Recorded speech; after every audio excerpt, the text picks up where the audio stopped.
Minaka POV. Mabuti na lang at marunong magluto si Hazel. Tinulungan ko siya, at naging tagahiwa ako ng mga gulay na ilalagay sa niluluto.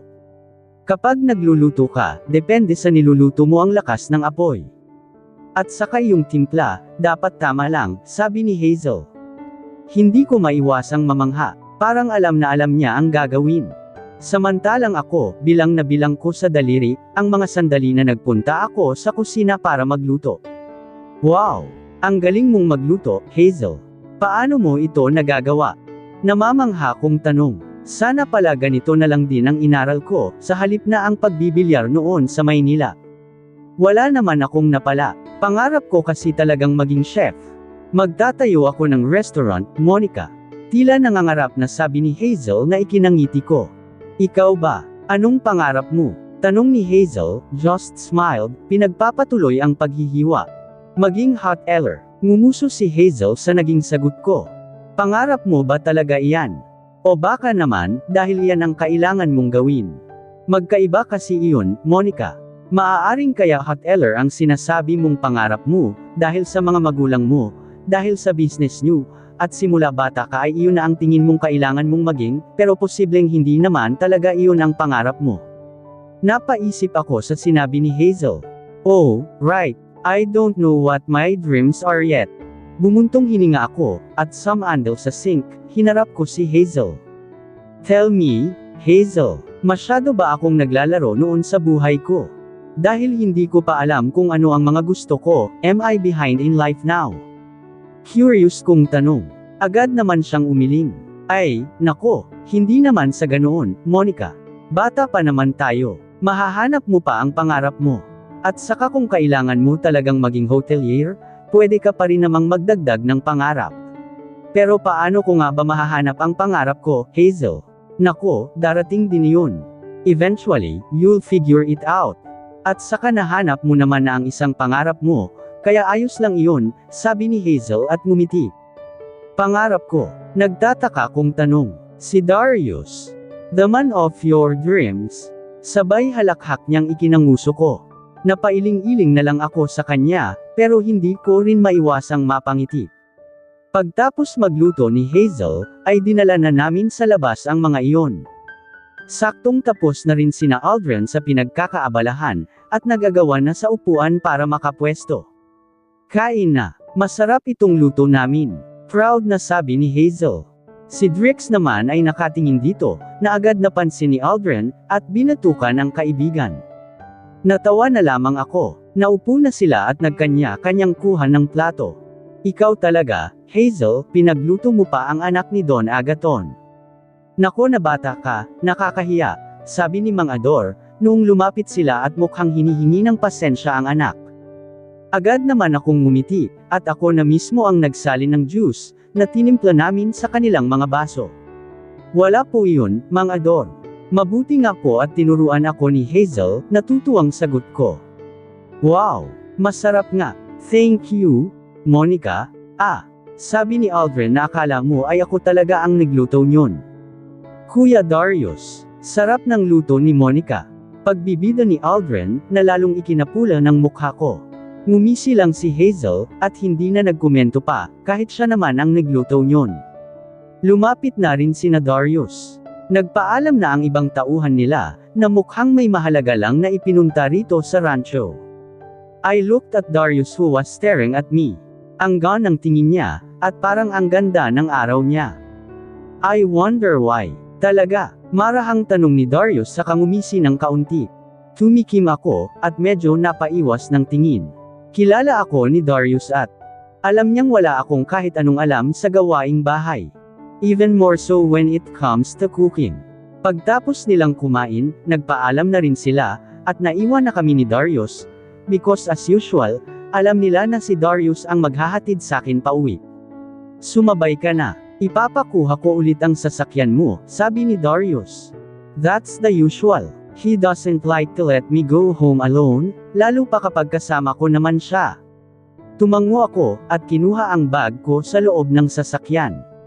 Senaryo ko ang pinto nito at binigay kay Darius ang susi. Thank you, hindi mapigilan ang tuwang sabi ko. I must be going crazy, dahil ilang linggo nang maganda ang mood ko. Siyempre, dahil iyon sa kanya.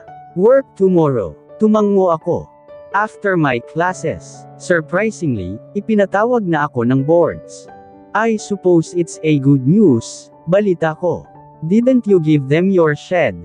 Tanong ni Darius, siguro'y iniisip kong bakit sinasabay sa araw ng klase ko. Ngumiti lang ako. Yeah, I gave them my shed. Don't worry.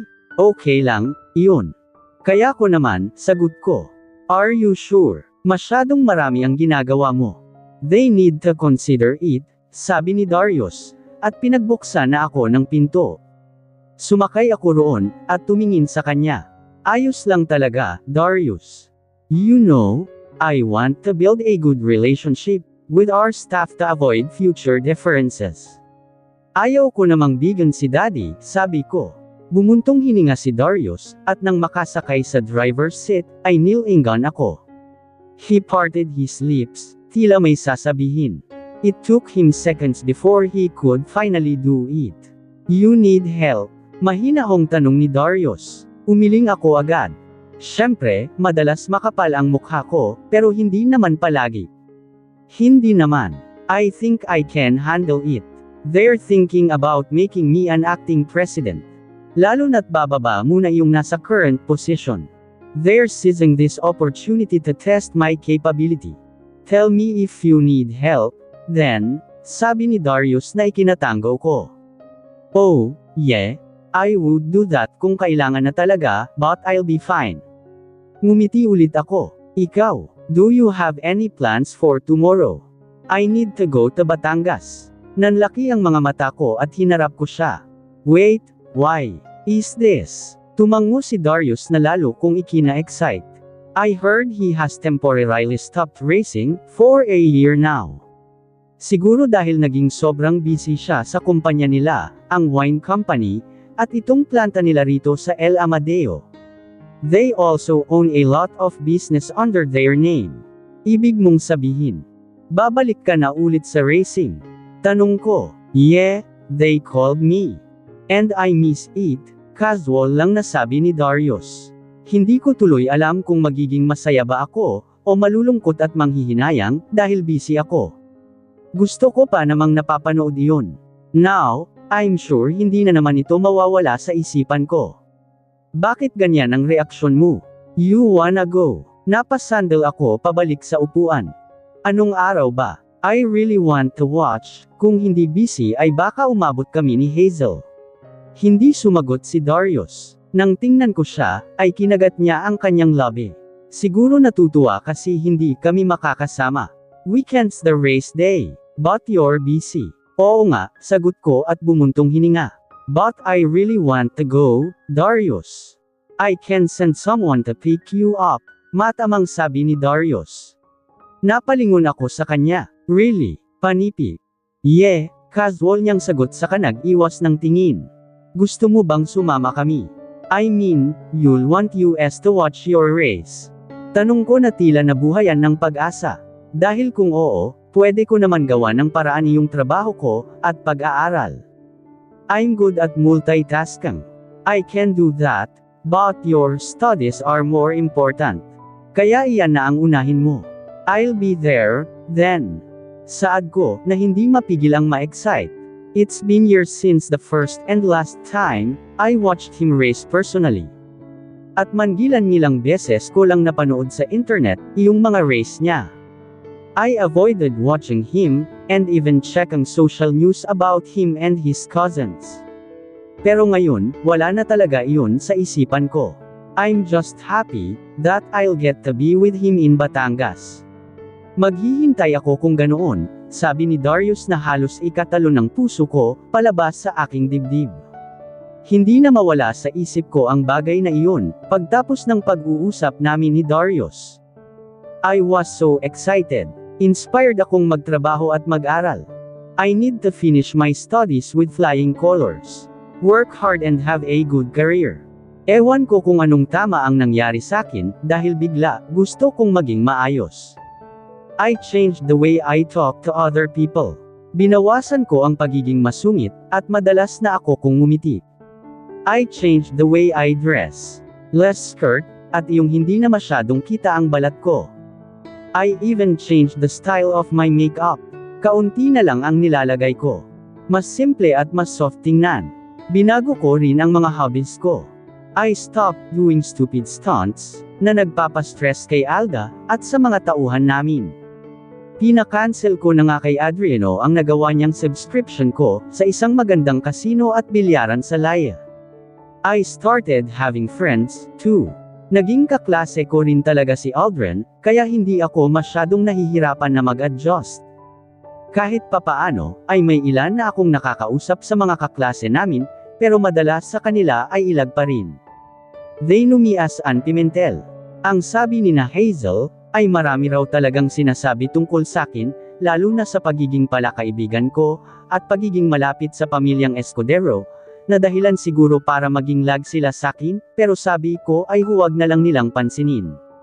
Stockholder ng Amadeo College sina Tito Dante, kaya naman ganoon. It's already decided. Next week, you'll start to work more for Pimentel. Ikaw na ang magiging acting president, Miss Pimentel.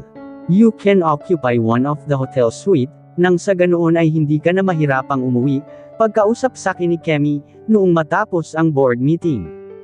Dad holds the chairman position of Pimentel Hotel Chain now. I am meant to have the CEO and president position. But for now, they only want me to be an acting president. I smiled at Kemi Hermosa. I remember doing a background check about her before. I saw that she came from a humble family, at pinaghirapan niya ang posisyon sa hotel, na mayroon siya ngayon. Thank you for your concern, Miss Hermosa. I'll do that, pagtanggap ko sa kanyang suhestyon na rito sa Hotel Manatili. I'll go ahead, palm ko. She just nodded. Kulang na lang ay head to toe niya ako.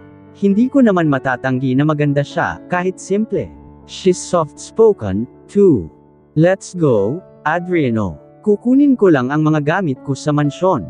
Naghihintay na si Hazel. Dito na kami matutulog, dahil maaga pa kaming salas bukas, pag-i-inform ko kay Adriano, nang pagbuksan niya na akong ng pinto ng sasakyan. Okay, ma'am. Tumawag nga pala si Don Agaton. Pinasasabi na nakarating daw sa kanya ang balita, tungkol sa pagpayag ng boards. At pinasasabi ng inyong ama, na huwag daw kayong masyadong magpapagod, at magpalipos ng gutom sa pagtatrabaho at pag-aaral. He called you. Hindi man lang idinirekta sa akin. Hindi bale, I'll call him. Tumango ako at ngumiti sa sinabi ni Adriano. Sige po, ma'am, iyon nga ang nangyari. Pagtapos kong makuha, ang ilang gamit kong nakahanda na sa mansyon, ay dinaanan na namin si Hazel. Noong isang araw pa siya nagpaalam kina Ate Sita at Mang Ador, tungkol sa pagpunta namin sa Batangas, at pumayag na rin naman ang mga ito. Mag-iingat kayo roon, ha? At huwag kayong masyadong magpunta sa kung saan-saan, paalala nila. Oo naman, Tay. Kaming bahala ni Monica, bakas na bakas ang excitement na sabi ni Hazel. Ilang araw na nga namin itong pinaghahandaan, at parehas kaming excited. Opo, Mang Ador, Ate Sita. We'll go home safely. Paninigurado ko. Oo, sige. Naku, huwag kayong gagawa ng kalokohan, Naku, Nay talaga, oo nga. Baka ako pa ang magyaya ng kalokohan kay Monica, sabi ni Hazel.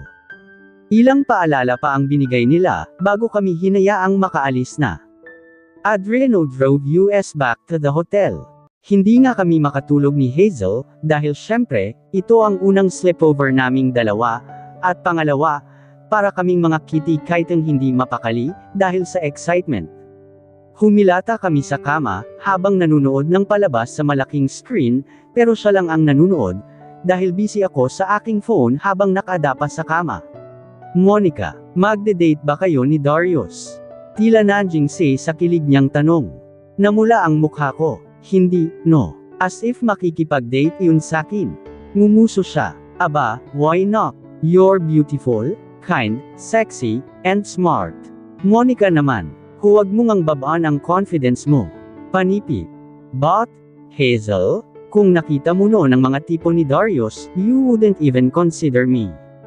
Ngumuso ako, at inalala yung mga napapansin kong babae na nalilink kay Darius. Magmula noon hanggang sa mga previews. They all have things in common. Una sa lahat, pinagpala sa dibdib. I sighed and rolled my eyes. Okay naman, yan, Lalaki pa, yan, Monica. Hindi pa, yan full size. Sumimangot ako. May laman naman, pero syempre, saktuhan lang. Hay, nako. Anyway, kung gusto ka talaga ng isang lalaki, wala naman iyong pakialam sa mga ganoong bagay. He will still like, love, and want you. Ngumiti si Hazel. At saka madali lang, yang palakihin, no? Sabay hajijek niya. Napatingin tuloy ako sa dibdib ko, at napailing-iling na lang, habang namumula ang mukha. Kung ano-ano kasi ang pinagsasabing kalokohan ni Hazel. Habang umaandar pa rin ang telebisyon, ay napansin ko ang pananahimik ni Hazel. Paglingon ko ay nakatulog na pala siya. Napangiti na lang ako, at binalik ang atensyon ko sa aking cellphone. Hindi pa kasi ako makatulog, dahil masyado akong excited para bukas. I really miss Darius now. Ilang araw ko na siyang hindi nakikita. I sighed and tried to open my social media account. Pagbukas pa lang, ay bumungad na sa akin ang post ni Joros, with his newest girlfriend.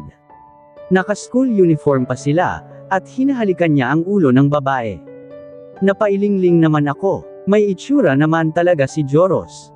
Isa siya sa mga pinakahabulin sa high school namin dahil soccer player. And I'm known as the girl, who only dates the popular boys in our campus. Hindi ko na pinansin ang pictures nila, kung saan naka-comment pa ng "Stay strong" sina Katrina at Errol. Ngayon ko nga lang napagtanto, na may pagkabuli ang circle of friends nila.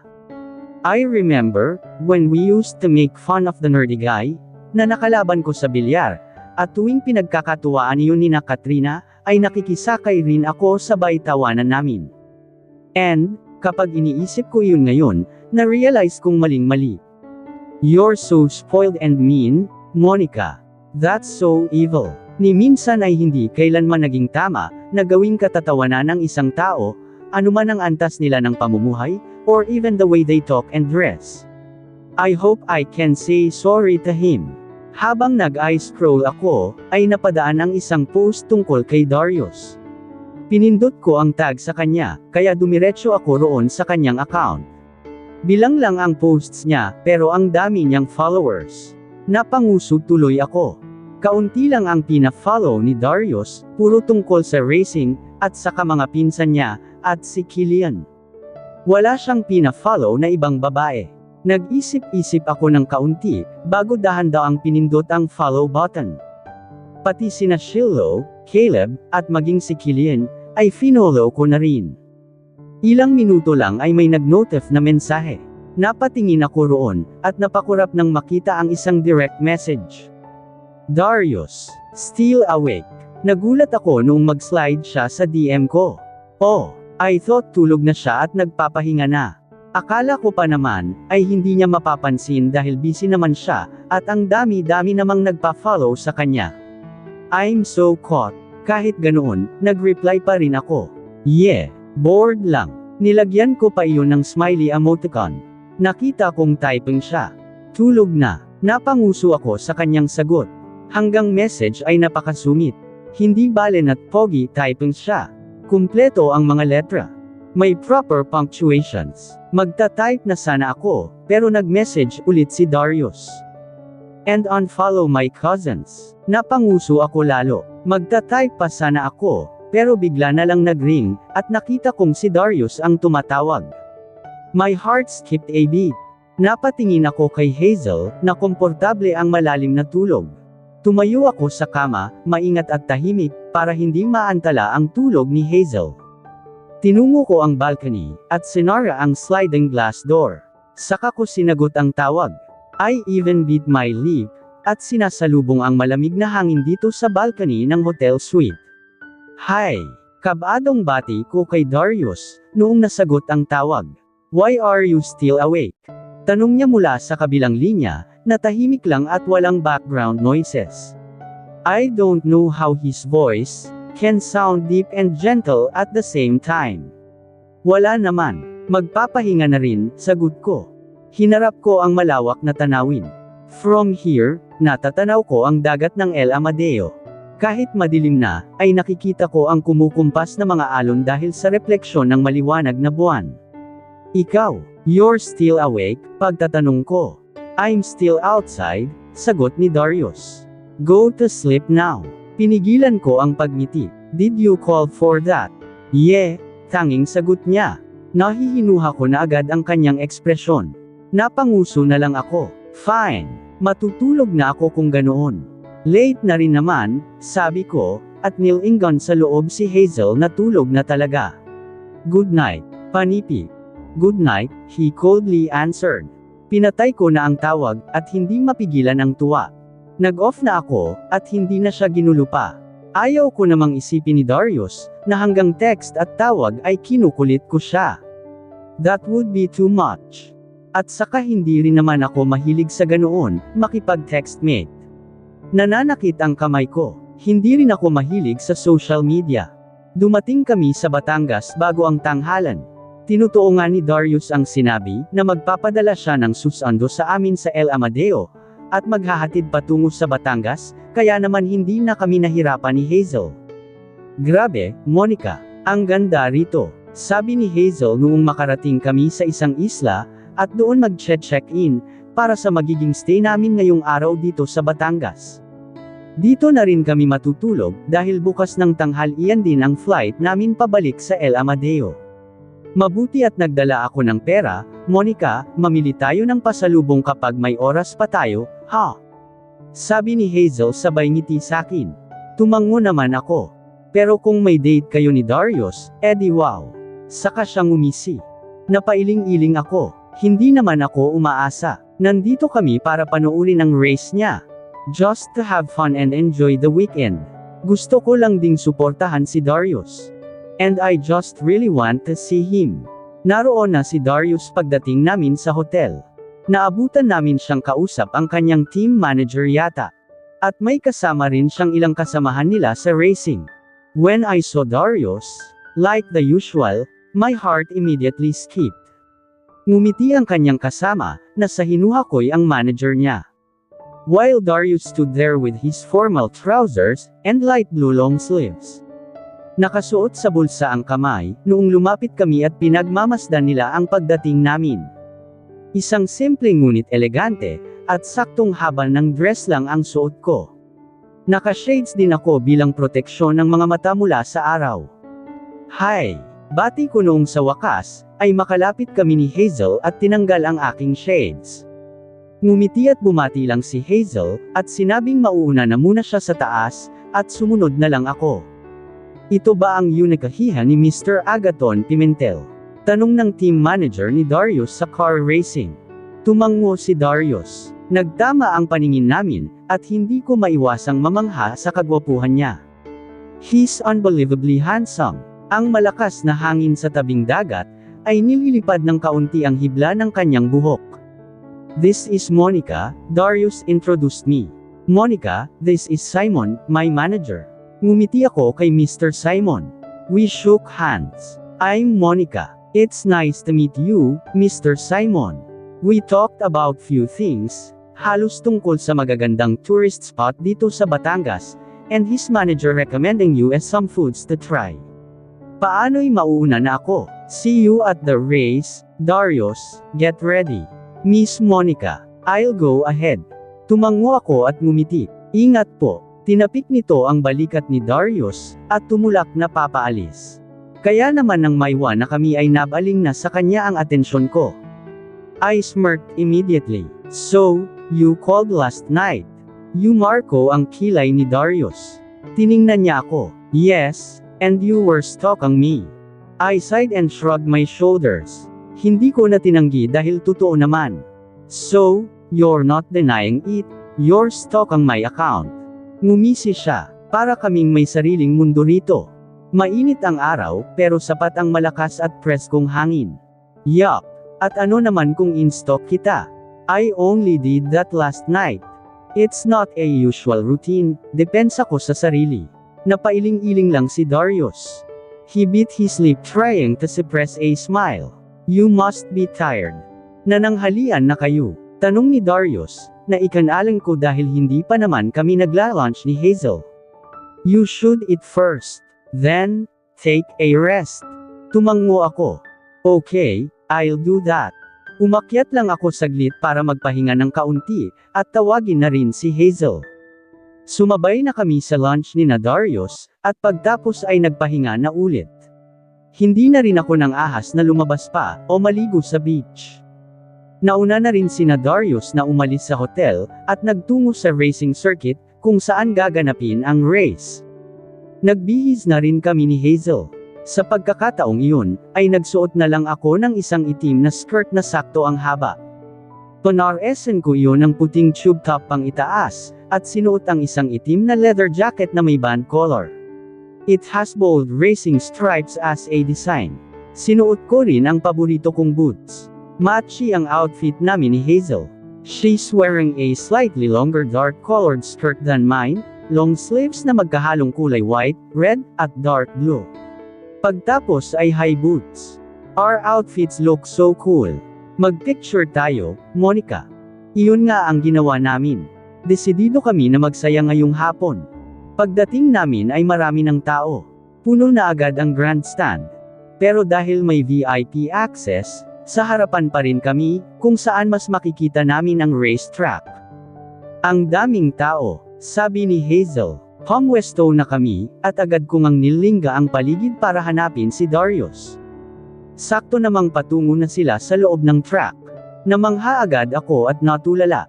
I saw him wearing his racing salt, and he looked so cool with it. Mas lalo nitong naidpina ang kanyang tangkad at matipunong katawan. I can't help but be amazed. Be proud, Monica. Maraming nangangarap makita kung anong nasa ilalim ng race suit na iyan, pero ikaw, halos araw-araw nakikita ang pagtatopless niya. Sabay tukso ni Hazel sakin. Grabe, requirement din ba sa racing na hot, at gwapo dapat? Mangha niyang tanong. Nandoon na nga ang ibang kasamahan nila. They were all getting ready and girls are starting to be more like rugby fans. Nagrereklamo na tuloy yung mga lalaking fan na nanunood din dahil sa ilang tili. Nanatili ang tingin ko sa racetrack. Nasa gilid lang sila at mukhang nag-uusap-usap pa. Then, I saw Darius looking up at our direction. Napasinghap ako. Nakita mo yun. Sayo siya tumingin. Sayo, Monica. Ikaw na talaga ang panalo. Sabi ni Hazel at halos alugan ang balikat ko.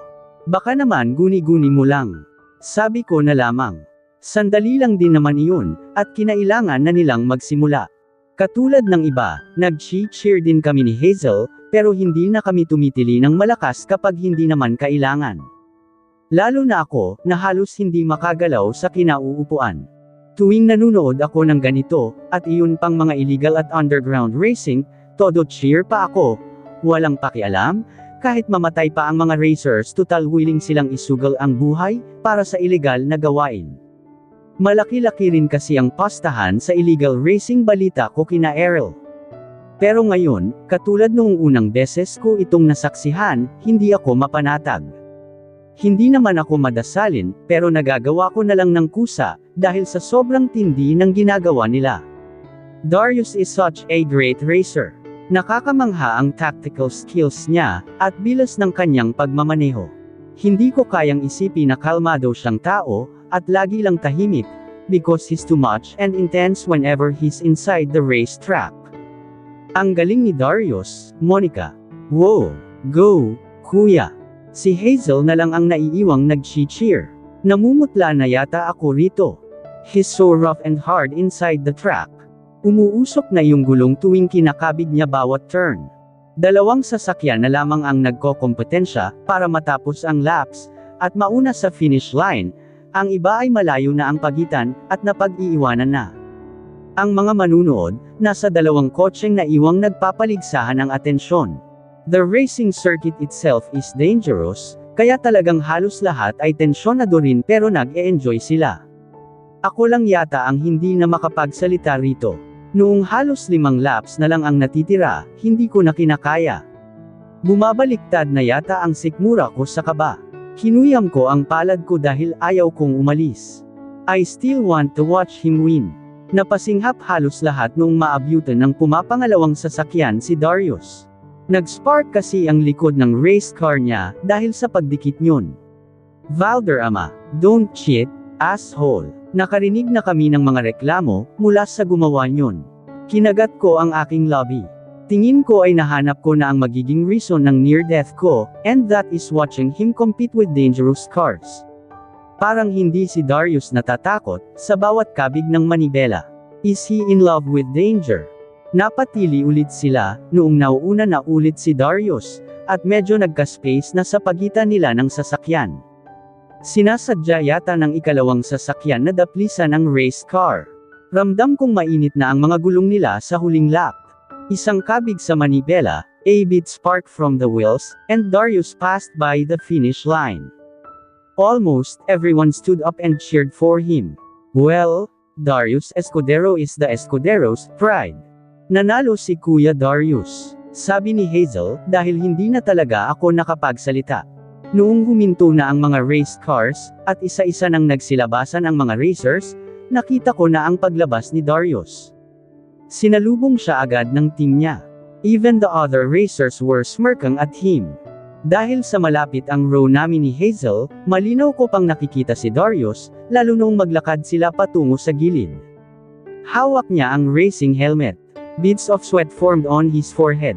He got his hair hot messy. Hinahawi niya yun palikod. May mga kumakausap sa kanya, at tinatapik ang kanyang balikat. Isang oras din ang tinagal nila sa loob ng racetrack, para kumpletuhin ang lahat ng laps. Nakipag-fist bump si Darius sa mga naroon, habang nagkakatuwaan sila. He smirked as he licked his lower lip. Pagtapos ay nag-angat siya ulit ng tingin dito sa row namin. Hindi ko magawang ngumiti, kahit noong lumingon siya rito, at kumaway si Hazel. I just shook my head slightly. Lagi kong sinasabi na gusto kong mapanood ang mga race niya, pero tuwing nandito na ako, tumitiklop na lang ako sa sobrang kaba, sa pagiging marahas ni Darius. Hindi niya tuloy naalis ang tingin, kahit noong may mga kumakausap na sa kanya. Nanatali ako roon hanggang sa mismong podium ceremony. Nang matapos at nagtungo na sila sa paddock area, hindi ko na talaga kaya. Nagpaalam na muna ako kay Hazel. Hazel, I'll just go to restroom, napapalunok na palm ko, at tumayo mula sa kinauupuan. At dito na po nagtatapos, ang 15 kabanata ng ating kwento. At sanay muli niyo po akong samahan, sa mga susunod pang kabanata. Maraming salamat po.